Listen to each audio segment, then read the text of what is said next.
Bonjour à toutes et à tous, nouvelle vidéo pour parler de l'actualité écologique de la semaine, c'est parti.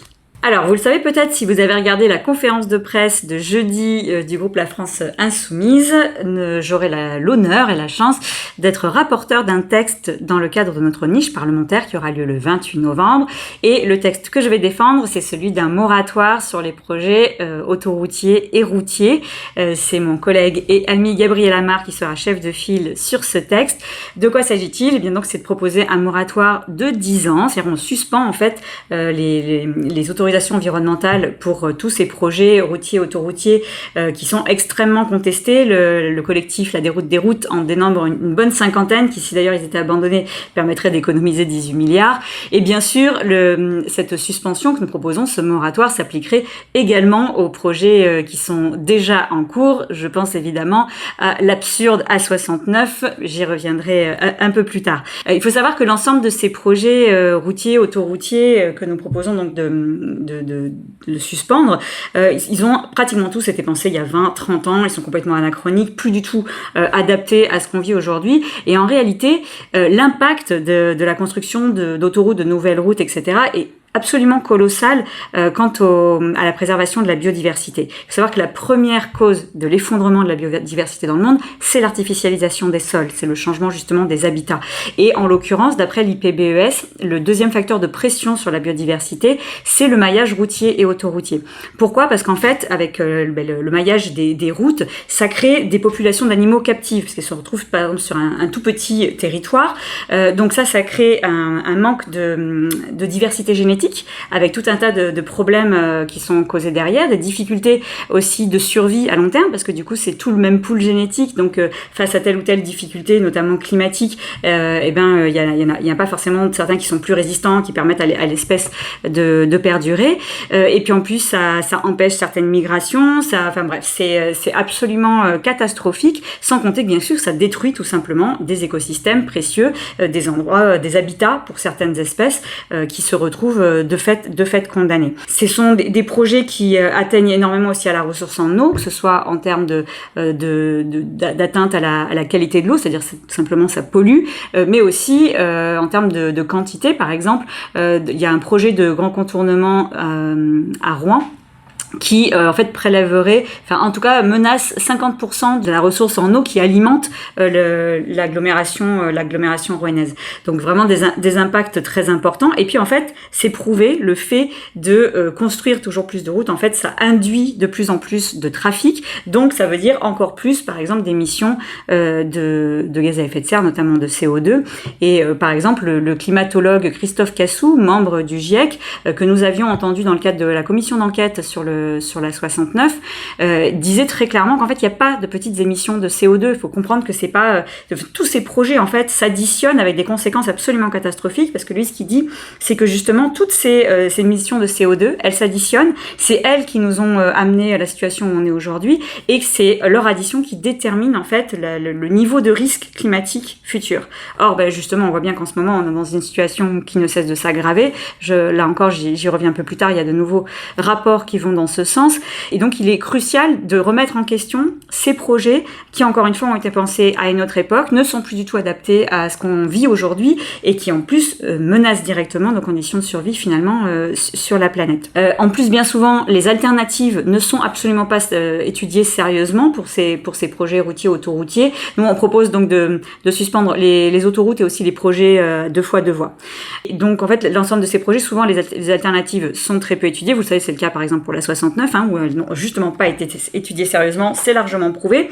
Et le problème, c'est que normalement, pour pouvoir avoir une dérogation, justement quand on risque de détruire, de nuire à des espèces protégées, il est nécessaire justement de prouver qu'il n'y a pas d'autres alternatives. Donc là, on voit bien qu'on est généralement complètement à côté. Et d'ailleurs, au printemps, il y a le tribunal administratif d'Amiens qui a annulé l'autorisation environnementale pour une route, justement parce que finalement les alternatives n'avaient pas été étudiées sérieusement, sauf que cette route, elle était déjà construite depuis 1 an. Voilà, c'est trop tard. Donc c'est pour ça ça que c'est urgent en fait de décréter un moratoire, de s'arrêter, de réfléchir et de repenser en fait l'aménagement du territoire en fonction des conditions notamment climatiques et de biodiversité que nous connaissons aujourd'hui. Les Pays-Bas l'ont déjà fait, ils ont décrété un moratoire comme ça en 2023, donc c'est tout à fait possible. La France pourrait s'y mettre aussi et je vous donne donc rendez-vous le 28 novembre pour notre niche parlementaire où nous débattrons donc de ce sujet. Je vous invite également à signer la pétition qui est en ligne, qu'a produite le collectif La Déroute des routes, dont je vous parlais au début. Je vous mettrai le lien en texte sous cette vidéo. Et enfin, juste une précision, je vous ai dit que j'allais donc être rapporteur. Qu'est-ce que ça veut dire? Ça veut dire que, comme le nom l'indique, je vais rédiger un rapport qui ira avec la proposition de loi. Et pour établir ce rapport, eh bien, nous allons organiser des auditions, il y aura aussi certainement des déplacements. Bref, je vous en reparlerai. Ça va être très intéressant. Donc, affaire à suivre. Et donc, pour continuer sur le même sujet, je vais vous parler justement de l'autoroute A69, aka le projet le plus absurde du monde. Je pense que tout le monde se souvient, mais on longe une route nationale qui existe déjà, qu'on aurait pu réaménager, mais non, on préfère détruire, bitumer, et donc en l'occurrence détruire près de 400 hectares de terres agricoles et d'espaces naturels. Donc on menace directement 162 espèces protégées, on détruit des zones humides, enfin bref, c'est une catastrophe. Ça a été décrié par plus de 2000 scientifiques qui ont supplié les pouvoirs publics d'arrêter ce projet, mais ils n'ont rien voulu entendre. Et en l'occurrence, là, il y avait encore jusqu'au 7 octobre dernier des militants, toujours dans les arbres, vous savez, ces écureuils qui essaient de protéger les arbres de ces abattages absolument délétères. Et là, donc, la dernière zone à défendre, la dernière ZAD, donc qui était sur du Verger en Haute-Garonne, a été donc démantelée lundi 7 octobre, après donc 3 semaines à défendre les arbres de manière héroïque, en sachant qu'en plus là, les militants, notamment les écureuils, ont été mis en danger plusieurs fois par les forces de l'ordre. Il y a eu plusieurs blessés, des écureuils qui sont tombés, donc de plusieurs mètres de haut, un notamment qui s'est cassé des vertèbres. Tout ça dans un contexte de répression toujours grandissante des militants, enfin qui protègent, qui défendent le vivant, comme là en l'occurrence il s'agit de militants profondément pacifiques. Or ils ont été mis, comme vous savez, on a vu le cas déjà au printemps dernier à la Crémarbre dans le Tarn. Et là c'est la même chose, on les a privés de ravitaillement, privés parfois d'eau, on a essayé de les empêcher de dormir avec du bruit, avec des lumières parfois stroboscopiques, etc., etc. Or le rapporteur de l'ONU, Michel Forst, était venu dans le Tarn justement au printemps dernier et il avait bien dit que tout ça c'était des traitements inhumains qui ne respectaient pas ni la Convention européenne des droits de l'homme ni la Convention de l'ONU contre la torture, rien que ça. Et là il va y avoir des procès qui vont se tenir de militants qu'il faudra donc soutenir et puis suivre de près. Je rappelle que bien souvent ces militants en fait ont empêché des actions qui étaient finalement illégales. Par exemple, je parlais tout à l'heure de la Crémarbre. À ce moment-là, en fait, ils s'étaient hissés dans des arbres pour empêcher donc leur abattage, parce que normalement, on était sur une zone d'intérêt écologique fort où les abattages n'étaient pas autorisés avant le 1er septembre. Or, à Tosca, NGE, donc le concessionnaire, passait en force avec le soutien de la préfecture. Et en fait, il s'avère qu'ils avaient raison. Les services de la préfecture, en l'occurrence l'ADREAL, n'avaient absolument pas déclassé cette parcelle et il n'y avait aucune raison d'abattre ces arbres avant le 1er septembre, ce qu'ils ont donc pourtant fait, comme je viens de le dire. Là, on vient d'apprendre de nouvelles mises en demeure pour Atosca, donc le concessionnaire, parce qu'ils ne respectent pas leurs engagements en termes de gestion des eaux pluviales, C'est-à-dire qu'en fait, ils avaient prévu des bassins donc pour récupérer les eaux, et là on est vraiment sur des bassins ridiculement plus petits que ce qu'il y avait annoncé. C'était à peu près la moitié, je crois, enfin n'importe quoi.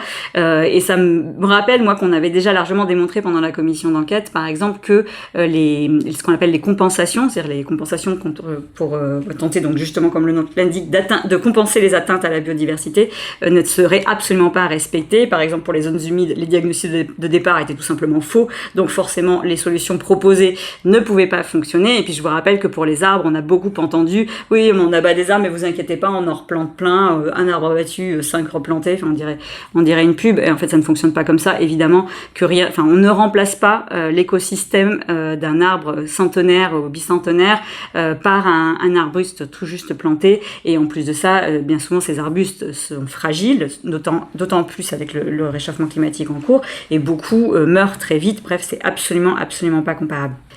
Autre chose, on sait que le chantier donc de la 69 prend un retard certain. Je vous rappelle qu'il y a pas longtemps, on a appris qu'ils étaient obligés de déconstruire un pont, enfin le détruire pour le reconstruire parce qu'il s'était planté d'endroit. Mais d'une manière générale, on pense en tout cas qu'il y aurait quelque chose comme 1 an de retard déjà sur les travaux. Ce qui est sûr, c'est qu'ils essaient de le planquer parce que normalement, le concessionnaire doit fournir des documents, avec un calendrier précis en fait des travaux. Or là, dans les derniers documents fournis par la préfecture, ils sont absolument pas mis à jour. Ça s'arrête bizarrement en décembre 2024.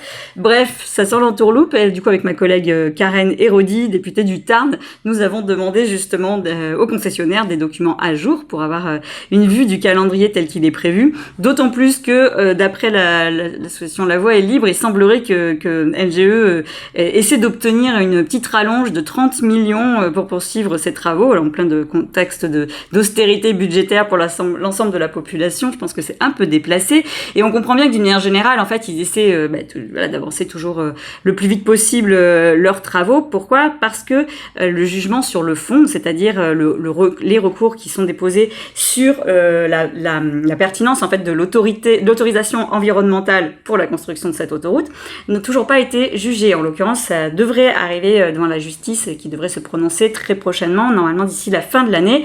Et donc j'imagine qu'ils s'inquiètent et on le comprend. Je pense qu'il y a de quoi. Vous l'avez compris.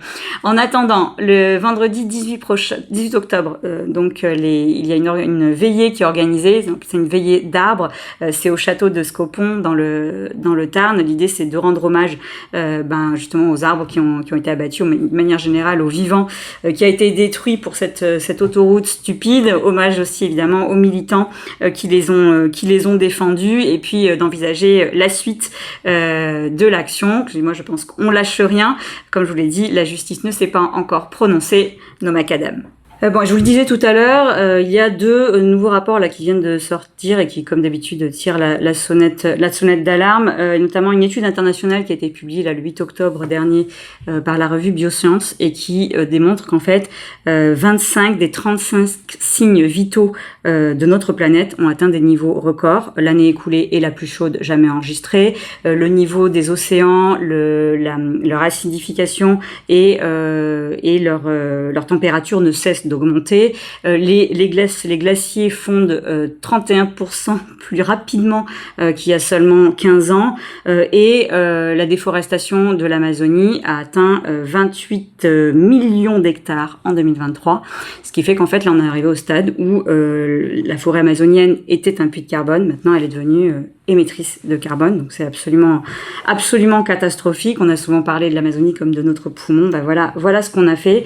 Pendant ce temps-là, sachez quand même que les combustibles fossiles ont continué à augmenter de 1,5%. Bref, encore une fois, on fait absolument pas ce qu'il faut. Le rapport démontre aussi que le changement climatique a déjà déplacé des millions de personnes et que ça va évidemment aller en s'aggravant. On s'attend des milliards carrément. Un autre rapport, donc c'est celui qui s'appelle Indice Planète Vivante, publié par le WWF et qui vient aussi de sortir, dit par exemple que les populations de vertébrés sauvages ont baissé de 73% en 50 ans. C'est juste complètement colossal. Ce que dit aussi ce rapport, c'est qu'ils craignent en fait un point de bascule. En fait, je les cite, ils disent « Quand les impacts se cumulent et atteignent un certain seuil, le changement s'auto-alimente, provoquant alors un bouleversement considérable, souvent brutal et potentiellement irréversible. C'est ce qu'on appelle un point de bascule. » Donc voilà, encore une fois, les voyants sont complètement au rouge. La COP 16 va s'ouvrir, celle de la COP 29 aussi en Azerbaïdjan sera lieu au mois de novembre.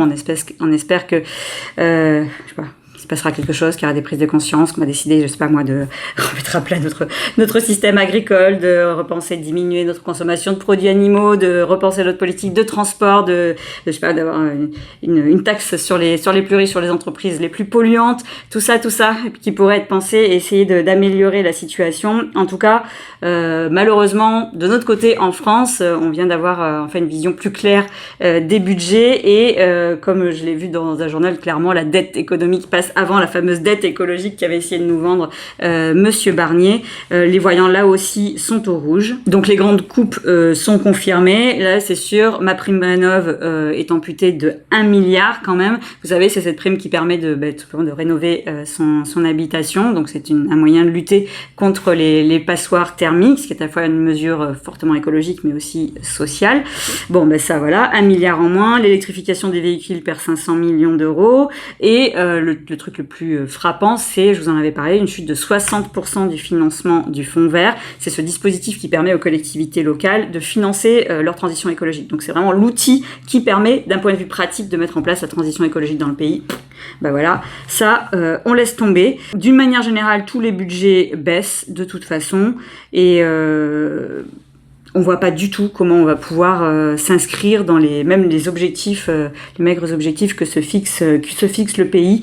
Bon alors le pompon en plus, c'est que notre bonne ministre de la Transition écologique, Madame Agnès Pannier-Runacher, a présenté son plan pluriannuel, enfin sa stratégie pluriannuelle, donc en matière de transition écologique. Et donc elle prévoit d'augmenter le budget à hauteur de 12 milliards en 2027. Donc là, on voit bien qu'il y a une légère dichotomie avec ce que prévoit actuellement le gouvernement et l'austérité généralisée. Donc je pense qu'on peut dire que là on se moque de nous. On voit bien qu'il y a un léger décalage entre les annonces, dès qu'on est, parce que 2027 en plus c'est pas bien loin quand même, mais dès qu'on est, c'est pas pour tout de suite, et puis ce qui est fait réellement sur le moment et les moyens qui sont mis sur la table.